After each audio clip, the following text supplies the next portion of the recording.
Talk about this right now with the Lieutenant Governor of Minnesota, Tina Smith, who is kind enough to join us now. Thank you so much. Good morning. Thank you. Let me ask you, it's been 24 hours. Has the governor changed his mind at all about vetoing this compromise bill that Speaker Dowd and the Majority Leader have worked out? Well, I was on the phone with him on the way in this morning, and he is still absolutely determined to do what he thinks is right for the 4-year-olds in Minnesota, which is, and really all of the kids in Minnesota, which is to get an education bill that really allows us to move our education system forward. All right, and we have been in touch with Speaker Dowd's office this morning. He says they are moving forward at the Capitol as we speak. They're going to be meeting this afternoon, and they are going to actually craft a bill based on this compromise, and they're going to send it to the governor's desk.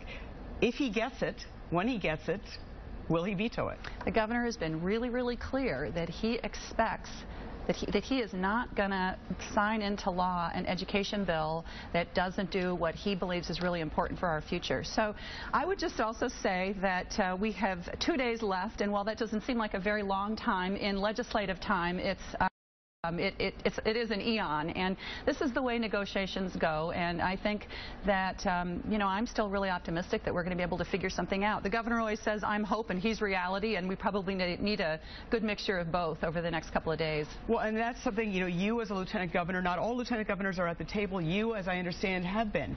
What has happened with the Majority Leader here, Senator Bach? I mean, obviously a very fractured relationship. Earlier in the year, in a previous, spat, the governor called Tom Bach a conniving backstabber who couldn't be trusted. What does he have to say about him now? Well, I think that it is, at the end of the session, there's always lots of, personal interaction and back and forth.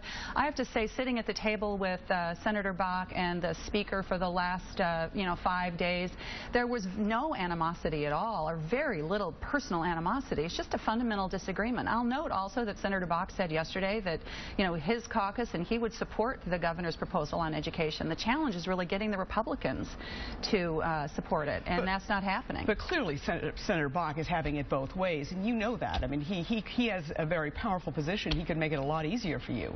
Well, he's got his job and we've got our job, and the governor is saying really clearly, I'm not going to sign into law a bill that I think doesn't do what's right for Minnesotans and Minnesotans' kids, and so that's kind of where we are right now.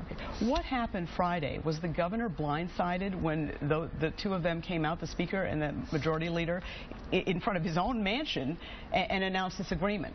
Well, I think if the governor were here, he would say that it's the people's mansion, the people's residence, and not his residence. But having said that, we've been sitting around the table for quite a long time, and we really, frankly, weren't getting anywhere at all with the House. I mean, they just were having a really difficult time compromising. And what happened was the two legislative leaders said, let us get together and see if we can get something worked out. And they did get a lot worked out, but not on education, which is what's the most important thing to us. All right.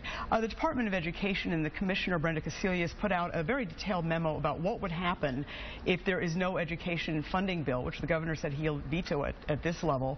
It includes shutting down the Department of Education, laying off 400 employees.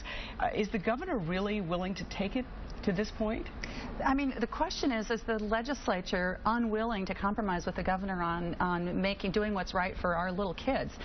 The thing that people have to keep in mind is that if we go past July without an education bill, it's like a little mini shutdown of the education infrastructure in the state. And it's going to have real implications for school districts everywhere. It's more about the school districts. I mean, certainly we've got 400 people in the Department of Education that aren't working, but it's really the school districts that are going to suffer and their students. Talking to members of your administration, it really appears clear that you're convinced that you've got the public behind you. Have you done any polling? I mean, what makes you feel so strongly that people really want this?